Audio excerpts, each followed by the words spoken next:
Here we're going to take a look at checking a listing file for compliance. Unfortunately, we don't have a new one to work with, so I'm just going to be reviewing one that has already been set up and sort of checked for compliance. So we'll jump right in. It's 24 Danbury Road in Barnstead. One thing I will say is that we do specifically like the loops named this way. So if you open a loop that isn't named this way, so we want the street address, everything, and then we also want the client's last name. If you go into a loop that isn't set up this way or named this way, if you could rename it, that would be fantastic. And the reason for this is that way we can search in .loop by either the street address or by the client's name, and we'll be able to find it easily either way. So here up top, you can see this one has not gone live yet. So it is a listing for sale, and it is in pre-listing status. This is the status right here. And for a listing, those are the only two sections that you fill out initially. Once it goes under contract, there are some additional fields, but for now, those are the only two things that need to be filled out. It should have a listing docs folder in it, and within it, there will be a variety of documents. So by default, the BRD, that's Brokerage Relationships Disclosure, LA is Listing Agreement, PD is Property Disclosure, PDR is Property Disclosure Rider, LPA is the Lead Paint Agreement, WF is Wire Fraud, AV is the Audio Visual Waiver. So we're going to start those. We're going to start there. These are all documents that would need to be signed or initialed by the seller. So these are the main ones that we're checking for compliance. So we're going to start there and open these up. I always select whatever documents I want to take a look at, and then I open them all together at once in order to review them. It's a personal preference. You could also open them one at a time if you prefer. So here we'll see BRD. This is the way that we have these named is also the way that we do prefer to name them. So with the form abbreviation, which is typically the first letter of each word in the form name. So Brokerage Relationships Disclosure right here. And then what is the street address for the property that pertains to. This Brokerage Relationships Disclosure form is pretty straightforward. It does need to be signed by all clients, all sellers on a property. In this case, there's just one, so we can see that Frederick Hocroft signed it. And then this is where our agents kind of get tripped up. So here in this section, it has to have the agent's name. It has to have their license number. This should be dated, so we're going to have to go over how to add that. And then it should be pre-filled out to have the Keller Williams Coastal and Lakes and Mountains Realty and the license number on the other form, but that is also required to be there if you happen to see one that's missing that. So if we get this dated, then this form is compliant. So something to keep in mind there. If you needed to get an agent's license number, the place that you're going to get that is the team contact list, which is in Google Drive. The team contact list is just a spreadsheet like this, and then the New Hampshire license number is the number that will go into that field. So we're going to scroll to the next one, just keeping in mind, unfortunately, you can't tag from within, like when you have a file open. So we just have to keep in mind that we do need to add a date to this form here. Now we're on to the listing agreement. The primary stuff that we're checking here is to make sure that and I'll show you where to check this after. Well, actually, you get this information off the deed. So you want to make sure that whoever the owner of the property is, according to the deed, is in fact the person who's on the listing agreement and who signed the listing agreement. Here, again, we have Frederick Hocroft, and we can see that he's the only one who's on it, and therefore he's the only one who needs to sign. The firm name right here should automatically be filled out, so you don't need to really worry about that. We do check and make sure that there is a date here. Obviously, the property address needs to be filled out. There does need to be some sort of description here, although honestly that can range. How the property is described can be really, there's not anything specific there. So just something as simple as single family home is fine. We do want to check the county and the book and page for the deed. And again, I'll show you where to get that. The deed is really the most important piece of paper that you're going to reference when you're checking something for compliance. So we can see here, Belknap County, deed, book and page. There does need to be a purchase price on a fully executed listing agreement, so you want to make sure that that's there. And there does need to be a commission percentage. These lines here are frequently left blank, which is totally fine. And then one of these two options needs to be selected, either the gross contract price or the net contract price. There does need to be a date range filled out here. Typically, we sign our listing agreements for a 6-month period. So you can see this one started on February 14th, and the agreement will expire on August 9th, 2022. So one thing to keep in mind with this is that when you're entering something into MLS, this is going to be the expiration date that you have to put in. That's where you get that information. Here, right, this does need a number. Typically, you're going to see 6 months on our agreement. This is something called the carryover term. And again, typically we do 6 months. So most often that's what you'll see, but you just need to make sure something is there. This line right here, it is okay for this to be blank, and most often you will see it be either blank or it might say NA. Under designated agency, this is going to be where the agents on the transaction are listed. Mark and myself are always listed on all of our transactions, even when Mark is not the primary agent, and that is because we're both licensed realtors. We sometimes discuss the clients and their situation with our agents if they have any questions, and because we get confidential information and have access to confidential information about our clients, Mark and I are both required to be listed on there. If it just says Mark and Michelle, it means Mark is the primary agent on the deal. If it says Mark, Michelle, and someone else on the team, like maybe Owen or Matt, then Owen or Matt is the primary agent on the deal. Next, the seller does need to sign one of these two options. So they should either check off that they consent to dual agency showings and sign right here, or they should check off that they do not consent to dual agency showings and they should sign right here. So this is something that needs to be checked, and most frequently what we see as a compliance error here is we'll see that this box up here that they consent is checked, and then somehow the seller signs down here where it says they do not consent. So if you see something like that, it will need to be corrected. You can bring that to the attention of our listing manager or the agent. Typically, I would start with the listing manager because they can take care of most things for us. But again, you just want to make sure that there is a signature in this section, and the signature, wherever the signature is, should match where the check mark is. Next, we're going to scroll down. So on our listing agreements, these things are actually largely pre-filled. So most of the time, these should be all set. You just want to check it real quick. So there should be a commission amount in section A right here.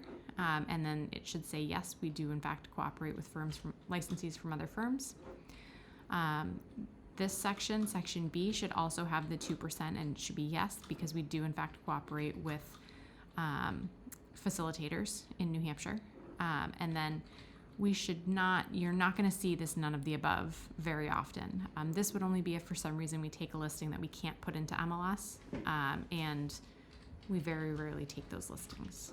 So if you have any questions about this section, if you ever see anything that doesn't look right to you or that looks weird, definitely feel free to ask. And again, all of these special conditions are pre-filled, so most of the time you're going to see these be exactly the same. But it is possible that an agent or a client rather could ask for one of these to be changed. So just to run through them real quick, a for sale sign may be placed on the property. Usually that's going to be yes. Property will be advertised and marketed at the firm's discretion. That will usually be yes. Key to the building will be on file with the firm. That will be a yes. Lockbox, yes. Firm must be present for all showings. No, we actually don't attend most of our showings because they will have a buyer. The client, the person who's looking, will have a buyer's agent with them.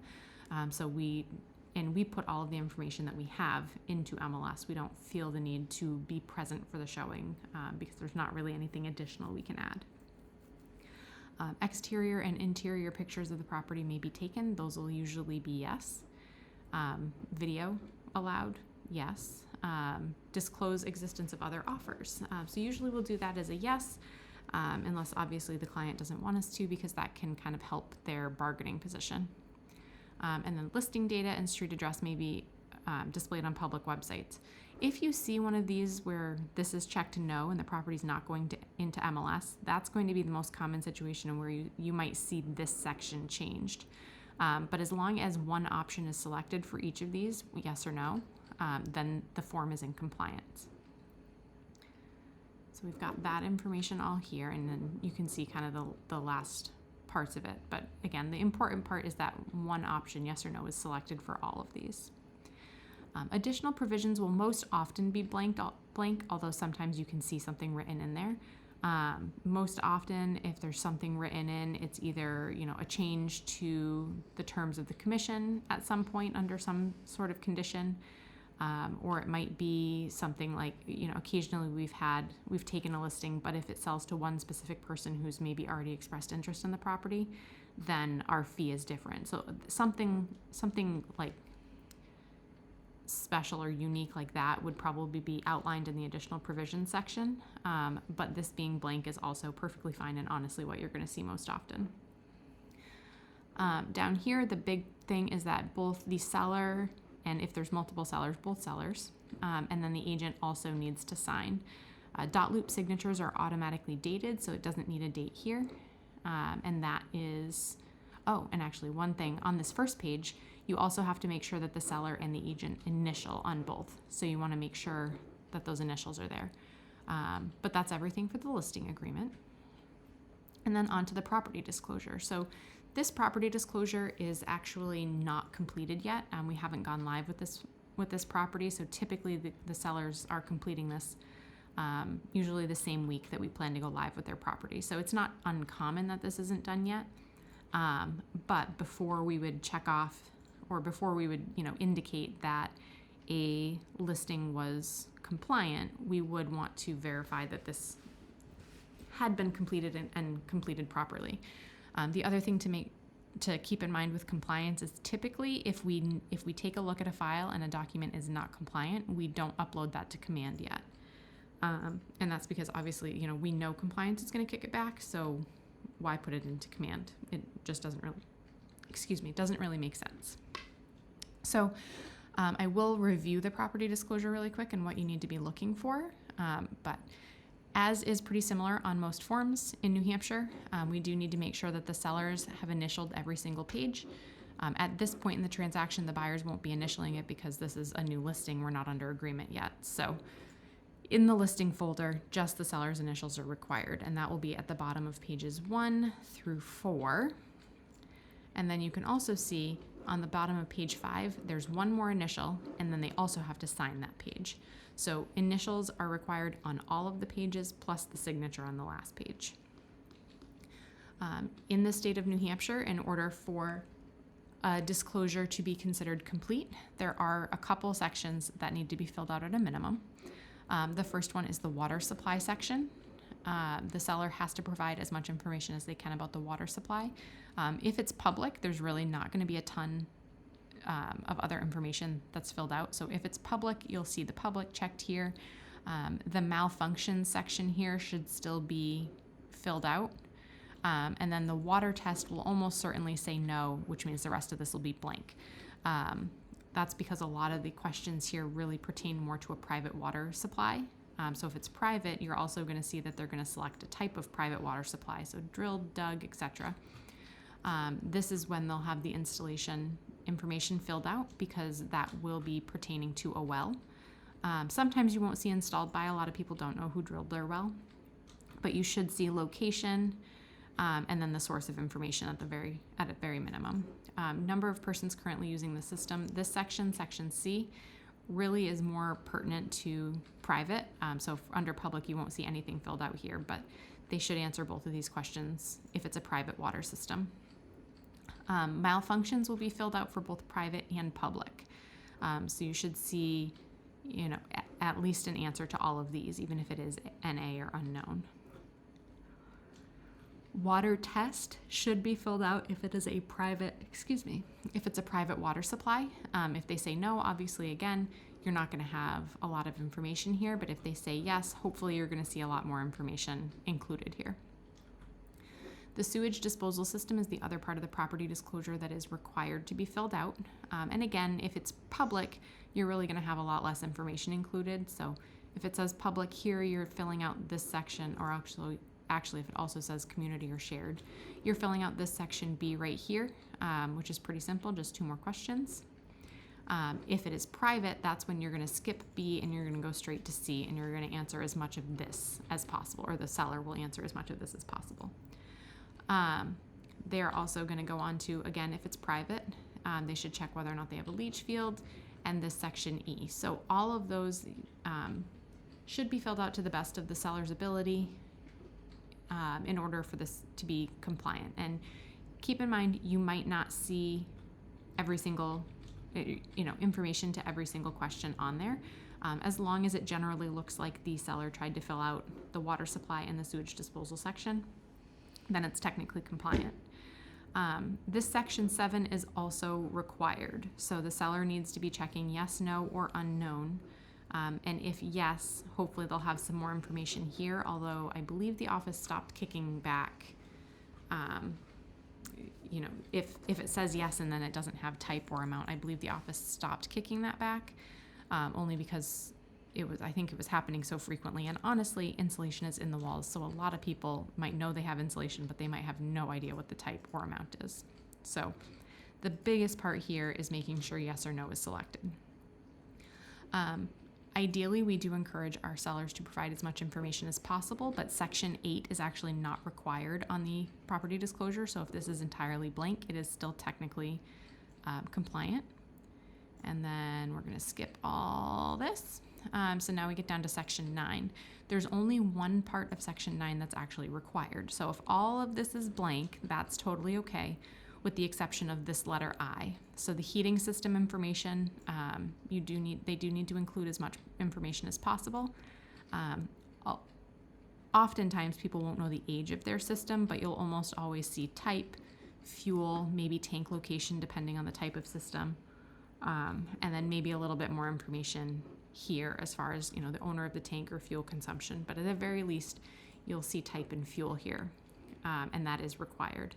And then honestly, that's the last piece of information that's absolutely required by law on a property disclosure in New Hampshire. So again, we're encouraging our sellers to provide as much information as possible, but then if you see, J through W here all blank, technically that is still considered a compliant disclosure. So again, initials on all 5 pages, signature on this last page, and here on this last page, additional comments will frequently be blank if there's anything random that the seller wants to make sure people are aware of or make sure they disclose. It might be an additional comments here, but for compliance purposes, you don't need to look at anything there. So that is the property disclosure. And now on this particular property, there is a property disclosure rider because the property is part of a homeowners association. So you'll see up top, it talks about condominium, co-op, PUD, and other homeowners organizations. This is required anytime there is an association fee on a property. This form will be required. So the big parts, again, this hasn't been filled out yet. It gets filled out typically at the same time as the property disclosure. The big parts are obviously the name and the property address have to be filled out. We'll see the association name typically, as long as there is one. Some are very informal, but you'll almost always see an association name. If there is a property manager or agent, it will be filled out. If that's blank, it is, associations don't always have a property manager, so sometimes that might be blank. And in general, they're filling out as much as possible on this form. It should be yes, no, or unknown for all of these. And then again, yes, no, that should be marked off. A lot of times you'll see the master insurance policy information. Sometimes this will be blank, and that should be fine for compliance purposes. But then you will also see the monthly maintenance fee, and there's almost always a few things checked off so that the buyer knows what that fee includes. The big thing is just making sure that in general this looks fairly filled out, and that the client has signed it. And only the seller needs to sign it at this stage in the transaction. Again, the buyer will sign it once we're under contract. This is the lead paint disclosure, and this is required on all properties that were built prior to 1978. If the property was built in 1978 or later, this form is not required, and we do not want to have our clients sign it. So if you come across a listing that has it, you can just go ahead and archive this form if it's not applicable, because it's more liability. It creates more liability than it's worth after 1978. So in order for this form to be compliant, the lead-based paint form, for a listing, at least, this is again prior to when it goes under contract, but for a listing, in order for this to be compliant, the seller is going to have to check either A they're going to have to check I or double I under A, and they also have to check I or double I under B. They have to select one option under each of these A and B in order for it to be compliant. The top also has to be filled out with the property address. And then, again, just for the listing side, the agent has to initial here under agent and acknowledgement. The listing agent has to initial there. And then the listing agent signs at the bottom, and then the seller signs at the bottom.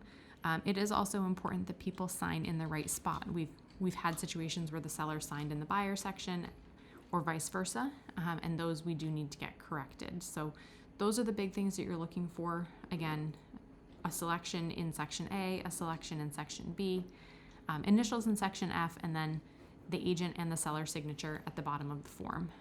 This form is regulated by the U.S. government, the EPA, and they fine pretty heavily if you mess it up. So this is a really important document to check. This wire fraud alert is one that was created by our market center specifically. Unfortunately, scammers have gotten really good at these wire frauds, or the wire fraud schemes, and there have been clients who have fallen for it and lost a lot of money as a result. So our office likes to make it really, really clear: don't send money. And on this form, all that you're looking for is just to make sure that however many sellers, make sure all of the sellers have signed this form. That's all that's required there. As a note, sometimes we will have a third seller on a property, or even a fourth, and there's, as you'll notice, there's only space for 2 sellers on all of these forms. So if you see a whole jumble of signatures or initials, it might just be we were looking for space to put a third or a fourth seller, just as a note. This form is also required for all transactions. This is the audio-visual waiver, and this is actually all transactions in New Hampshire. Again, as a note, if we have a listing that is in the state of Maine, you will not see this form, and that is fine. But if it is a New Hampshire property, this form is required. And again, the only thing you're looking for here is that the seller's name is ideally filled out here on the form. So we're going to make that correction afterwards, and then also make sure that the sellers, however many there are, have signed it. This form just addresses the fact that, audio or visual surveillance is required to be disclosed in the state of New Hampshire. So that's kind of what this form covers, and it's our way of making sure that our sellers know. So there's really only 2 issues on this file. We've got to get Fred's name printed in here, and then all the way back at the beginning, this brokerage relationships disclosure was missing a date. So what do we do when we find an error like that? You'll notice all these forms have a green signature on them, and what that means is that that's a live dot loop signature. If you make a change to any of these forms, it will actually delete the signature, which we don't want to do. So like, as just you can see what happens, if I start typing here and then try and hit save, please tell me I did not just delete the signature. Well, that shouldn't happen. It let me make a change. It shouldn't have let me make a change. It should have popped up a scary message about making a change will delete signatures. Are you sure you want to do this? And if you see that, you're going to select no. I don't know why it didn't do it right there. But anyways, to be safe, we are going to back out of this form. I'm going to open it again, make sure the signature is still there. Yep, still there. Okay. Well, to be safe, we're going to back out of that form, and what we're going to do here, whenever you need to make an edit to a live signed document, if you click on this 3 dots over here and you go to make a copy, we're going to copy it as a flat PDF, which is going to make it so that you can edit a document without deleting the signatures. And then we're going to copy it to a loop. And then you do a search for the loop. And then when you click on it, it'll bring up all the folders in the loop. In this case, there's only one, so it's listing docs. We can hit copy. And now, okay. So the fact that this is bold means that this has never been opened, which means that's our new one. So we're going to go ahead and archive this old one because we don't need it anymore.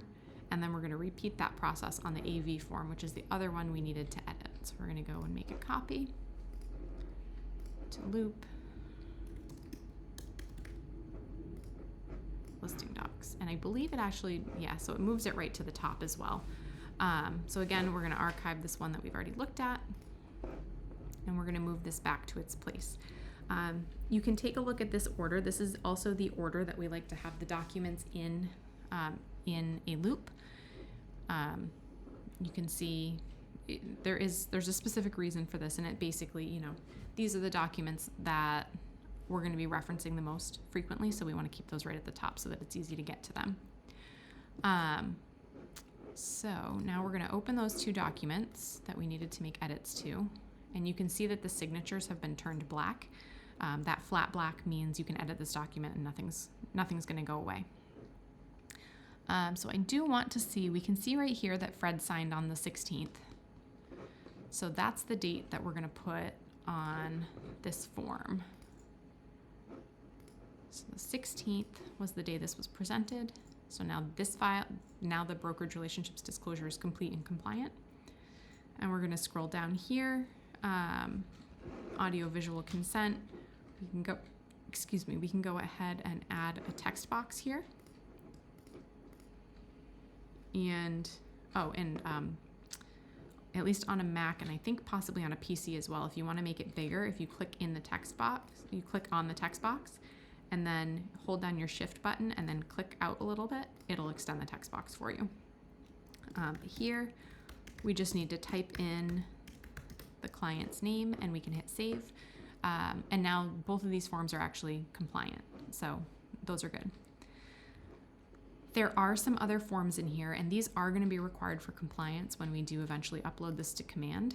So we'll go over those real quick as well. And it's these four. So the deed, the property card, the tax map, and the tax bill. And again, we name those based on the first letters of the words in the name of the document. And then OG deed just means the original deed, because eventually we'll have a second deed in the file, which is the new deed from when they sell the property. So we're going to check off these four documents real quick and we'll open them. This first one, the original deed, this one is the one that I mentioned back when we were talking about the listing agreement. You can see right here at the top, this is where a lot of the important information is. So you can see the book and the page listed here at the top, book 3354, page 725. And you can see that it was the Register of Deeds, Belknap County. So that was that information that it was looking for on the listing agreement. And then the other part that I mentioned that you're looking at on the deed is you want to make sure that the person signing the listing paperwork is in fact the person on the deed. And we want to make sure that all of the people on the deed have signed the listing agreement, because sometimes we've seen, a listing agreement that just maybe gets signed by one spouse and not the other for one reason or another. So again, we just want to make sure that everyone on the deed has signed and agreed to sell this property. This is pretty standard language for the beginning of a deed. This is where you're going to find the owner, where Ronald Tyrell of Danbury Road in Barnstead for consideration paid grants to. So it's whoever is after that grants to. That's who the current owner of the property is. You may also see them referred to as a grantee sometime, and it's Grantee. Anyone referred to as a grantee is an owner of the property. So you can see it says Frederick L. Hocroft, and he's the sole owner. So now we know, Fred is the one who signed everything, and we've now verified that the book and page are correct, the county is correct, and the owner is correct. Well, that's really the big stuff that you're looking for on a deed. If you ever wanted to read more of a deed, feel free, but it's lots of legal language and they're frequently boring and hard to read. So that's the deed. And the big part is, again, after you check that information, we just need to make sure we have a copy of the deed because it's required for compliance. This is the property card. These unfortunately look different for every single town that you are going to deal with. I'll show you how to find the property card, but it's going to look different. It's going to have a variety of different information about the property. And again, for compliance purposes, the important part is to make sure we have the property card. You can see it'll generally have a description of the home. This is a ranch home, 2 bedrooms, 1 bathroom, built in 1971. The property card is where you're going to find out when the property was built, so that tells you whether or not you need the lead paint disclosure. This was built in 1971, so that we do. The property card has a lot of information for when you enter something into MLS. So it's got square footage, age of the property, bedrooms, bathrooms, all that.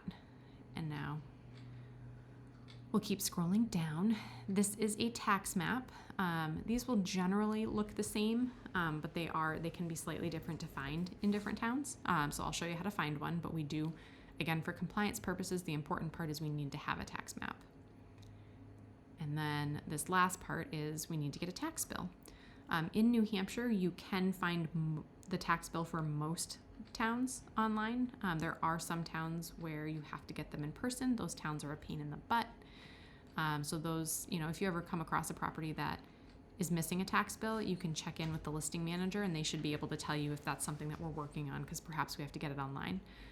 Perhaps we have to get it virtually. But I will also, in general, you're going to see all of this already in a listing loop. But if you ever come across a property where this stuff is missing, I will show you real quick how to find it. So we'll do it again for this property, 24 Danbury. We're going to open a new tab. And again, unfortunately, there's no uniform website to find all of this. So generally what I will do is I will Google the town.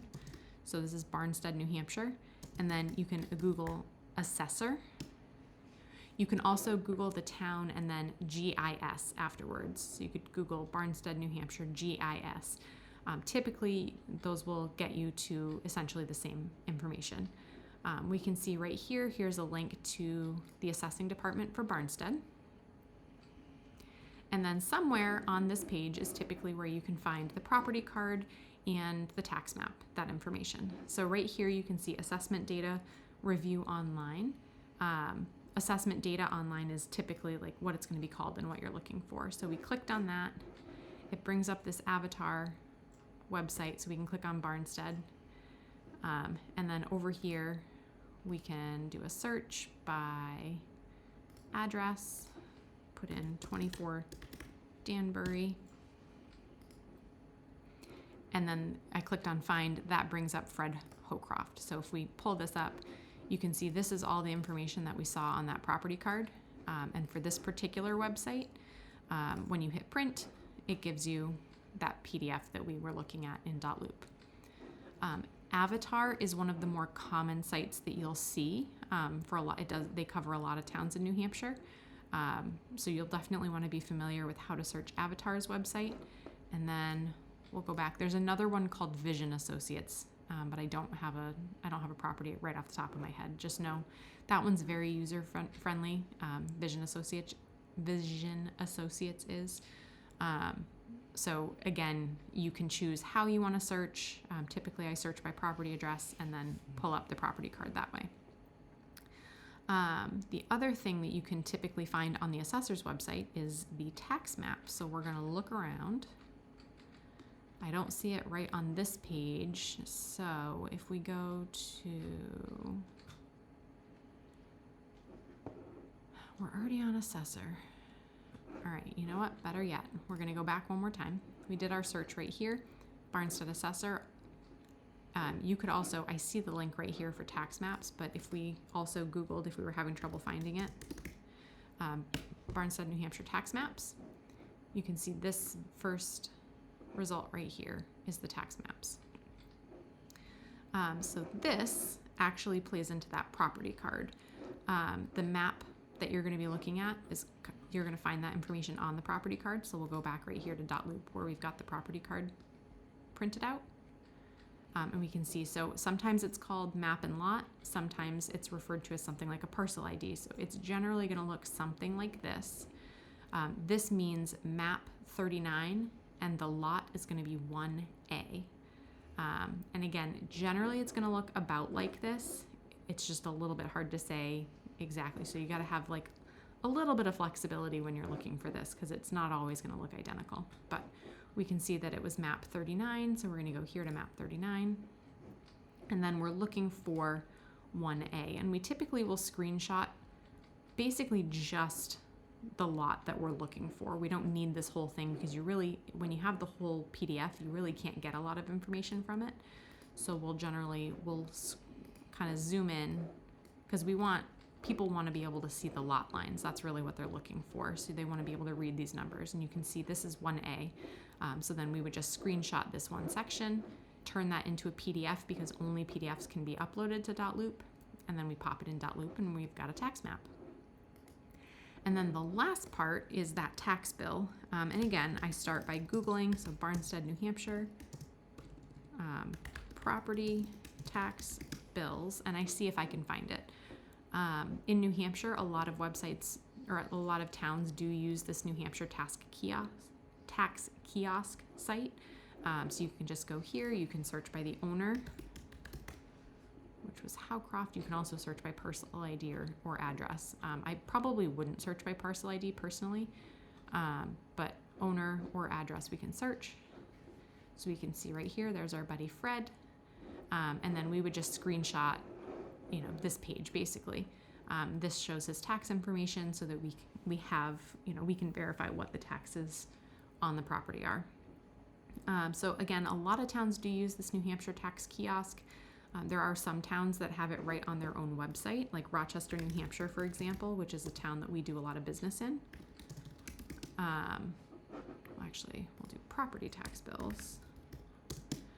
They actually have it right on their website. So you can go to this pay bills section, click on property tax, and then property tax over here, and you can do the search. So again, it's one of those situations where you Google what you're looking for and then kind of do your best depending on how that particular town has their information online. But luckily, most information is online these days so that we can get it pretty easily. Once you have those, again, they're all PDFs. You upload them right into .loop, name them appropriately, put everything in the right order. And then the last two things in here are just the utilities form. This isn't actually required by compliance. It doesn't get uploaded to Command or anything. This is something that we have our sellers fill out so that we have the information available to provide to a buyer when we eventually go under contract. So again, not for compliance. You don't actually need to check it. We just, as a nice thing we do for buyers, we try and get that filled out. And that's also usually filled out closer to when we go live. And then the last thing is this TZG new listing form. This is what the agents fill out when they take a new listing. It notifies the staff that we have one. And it's got lots of good information on it. So we just print it to a PDF and stick it in the loop so we have somewhere to keep it. But that is how to make a loop compliant. If you have any questions, don't hesitate to let me know.